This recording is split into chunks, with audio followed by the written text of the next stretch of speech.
Our most recent Disney trip was for our anniversary, so we decided to celebrate by trying out a couple of resorts that we hadn't stayed at before. So here's my first stay at the Swan and Dolphin Resort at Walt Disney World.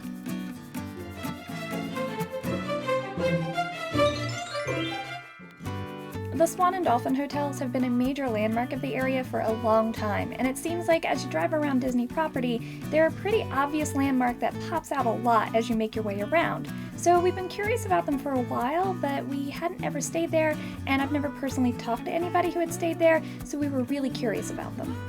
I've heard that since the Swan and Dolphin aren't managed by Disney, that they're more catered towards, say, business conventions and whatnot, so that they're a really good place to stay if you're not traveling with kids. Since on this trip we didn't have any family with us and it was just the two of us, we thought it'd be a really good time to try it out. For this trip, we actually split our stay, and we started off at Pop Century. I've already posted my video for that, and I will link that down below. And then from there, we transferred to the Dolphin. There were definitely a few signs that we were not on a Disney-managed property. First of all, we didn't get a magic band for this stay, which isn't a big deal. We obviously have quite a few of those, but still, it's always nice to get that one extra one. I like to get a variety of colors so I can match them to my different outfits because I'm just kind of extra like that, I guess. I'm also just really spoiled about the convenience of a magic band when you're staying on a Disney resort, having that as your room key so you're not having to worry about having a pocket to tuck a room key into and keeping it away from cell phones, being able to always have that on you so if you're juggling bags and things as you get back to your room, you can just pop your wrist on the door to get it open. Being able to pay in the parks for things with your magic band is also amazing because then I don't have to dig my wallet out of the bottom of my park bag because you know it always settles all the way to the bottom.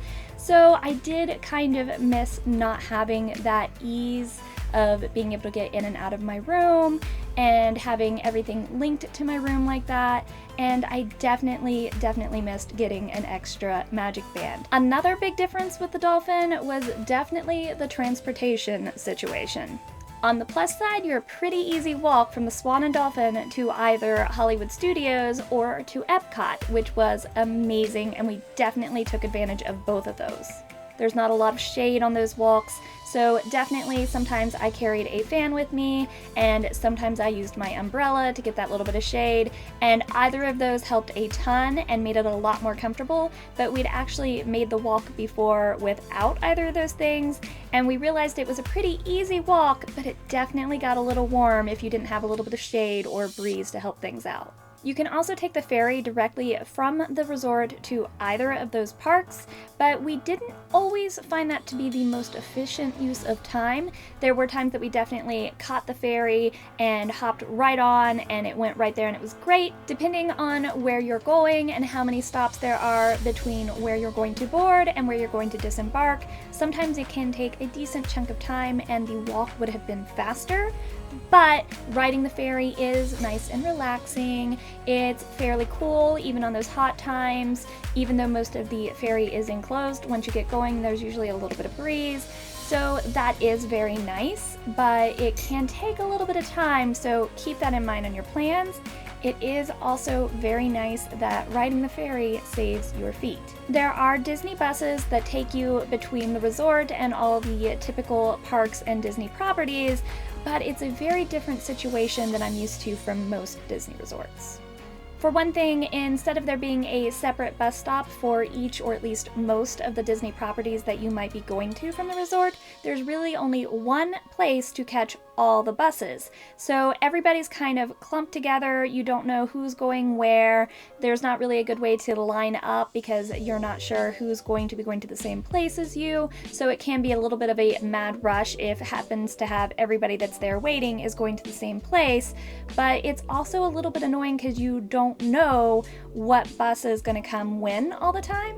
They had a TV monitor up just like they do for most of the other Disney resorts, but a lot of the times, most of the times were not actually listed. There was just a line through them. So it seems like they don't really have a set schedule between Swan and Dolphin and all the different Disney properties.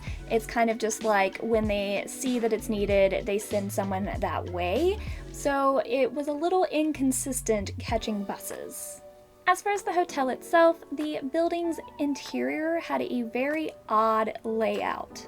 When you arrive at the main entrance, you take an escalator up to the 3rd floor, and then they'll tell you which elevator bank is going to take you to your room, because not all elevators go to all sections of the hotel.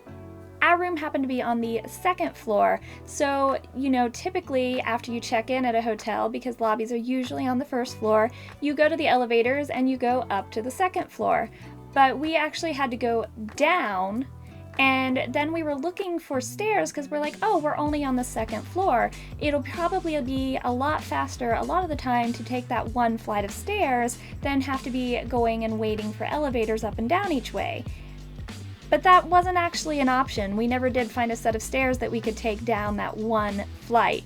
The only stairs that we could find listed were the emergency exit stairs, and all those doors, of course, said that an alarm would sound if you tried to open the door. So we were a little annoyed that we had to take the elevator every single time, even though we were only on the 2nd floor.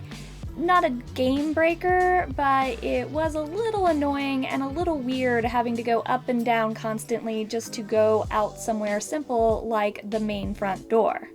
Our room was also located at the complete opposite end of the building from the hotel pools. So we had to go up to the 3rd floor to go to the lobby, so we could go to a different set of elevators to go down on the other side of the building so we could walk across the building and exit by the pool. A little bit weird, a little convoluted, just to be able to go from your room to the hotel pool. I will say the pools were pretty nice, and it was nicer that you could tell that there were slightly fewer children at this resort, so the pools weren't quite so rambunctious as some of the Disney resort ones get, so that was pretty nice.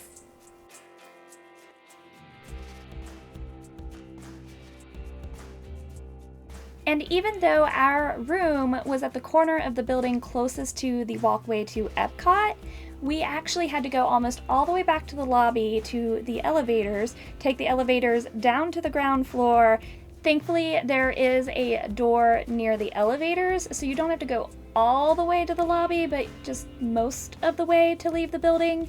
But even then, those doors let you off on the pathway in front of the water that's in front of the hotel, and then you have to sort of weave around that water to get to the boardwalk's walkway. Again, a little convoluted, a little bit extra, and it really didn't save you very much from going all the way to the lobby, just a little bit. When we first booked the Swan and Dolphin, I was a little afraid that it was going to be, a little dated, maybe a little bit run down, but when we first stepped into our room, I was pleasantly surprised. It was actually very nice and clean, pretty modern looking. I was definitely a little relieved.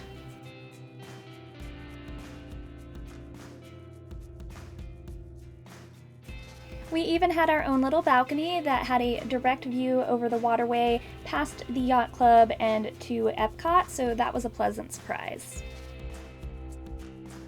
If we'd stayed at the Dolphin first, I probably would have had a much more positive feeling with the room, but after the streamlined efficiency of the Pop Century room, I was actually a little frustrated with it.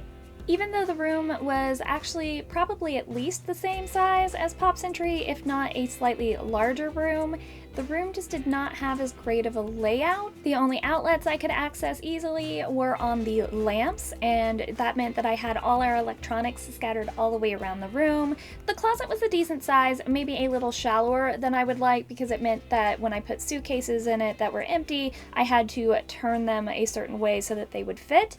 And then, oddly enough, you couldn't have the closet door open and then open or close the door to the hallway because the two of them collided, and it was pretty obvious from the damage to the closet door that that had happened a lot. The vanity area was fine, it was pretty, it was well lit, but again, not the best use of space. There wasn't a lot of flat surface to put out toiletries and such, so that meant that pretty much everything had to be put away after I was done using it. So that was a little annoying, not being able to have out, my curling iron sitting there, or our toothbrushes and toothpaste and just leave them out. No, everything pretty much had to be put away, otherwise it just kept all falling in the sink because there wasn't really a lot of flat area. And all of that was fine, maybe not ideal, but at least it was pretty and airy and attractive out there. But the part that really frustrated me was the tiny room with the shower and toilet. The door opened into this room, so when you wanted to, say, go in and take a shower, you had to step into the room, then step either between the commode and the wall or the commode and the shower, neither of which had a lot of space at all, so that you could then close the door behind you. Then, to keep that door from banging into and breaking the glass shower door, there was a doorstop attached to the floor. Fine, except that when you put down your bath mat to catch your water as you get out of the shower, that goes right where the doorstop was, and the doorstop also happened to be right where, a person stepping out of the shower is likely to step. So I had to be very careful. I almost jammed my heel or arch onto that doorstop every time I got out of the shower. Could see that being a major hazard, especially if you're covering it up with the bath mat. You're really not likely to see it down there. Mostly, we just loved how conveniently located the hotel was, especially to Epcot, because we absolutely love that park. It was extra convenient because whether you were walking or taking the ferry from the Swan and Dolphin to Epcot, there's a smaller entrance back there that has all the typical, bag check and security, and where you scan your ticket or magic band to get in, and it spits you out in the World Showcase right between UK and France. We never really saw much of a line at all at either bag check or at the actual entrance to scan our bands, so that was really nice. And it was also very convenient to enter right there at World Showcase, hang a right, and be able to go over to France to the Patissier and grab breakfast. I mean, who doesn't love that? That also means that you have access to everywhere from France all the way through Canada of the World Showcase with basically hardly any people. So if you're just a little bit patient, you can almost always get a really good shot of pretty much anywhere in those countries. I must say that the little balcony we had made all the weird eccentricities of the room totally worth it. At the end of the day, we were tired, we'd done a lot that day, we were there when it was really hot, so it was nice as the day was winding to a close to get out of the parks before the mad dash of everybody, to go back to our room. We changed into our PJs, went out on our little balcony, and we could sit there and we could watch the Epcot fireworks right there from our balcony without having to deal with the huge crowd pressing against us and then having to fight the crowd to leave the park. Totally worth it. So even if your room doesn't have a balcony or doesn't have a view of Epcot, really, there's a lot of great places right outside that you would be able to go and get a nice view. It's obviously not as good as being up close, but we had a pretty nice shot of a lot of the fireworks. We couldn't see any of the globe or anything, but still it was so convenient to not have to deal with all the crowds, and we were right there in our rooms and we could totally just zonk out after the fireworks, and that was really nice. So the Dolphin was an interesting experience. Not anything particularly that was a big deal breaker that I can say, oh, do not stay here because of this. Just a few little odd things that I particularly was not a big fan of, especially after immediately staying at Pop Century, which we were super thrilled with that room. So if you're looking for a convenient location, or the price point is what really pops out to you for that particular stay because deals are always changing, definitely don't turn your nose up at the Swan and Dolphin, but it's also probably not my first choice.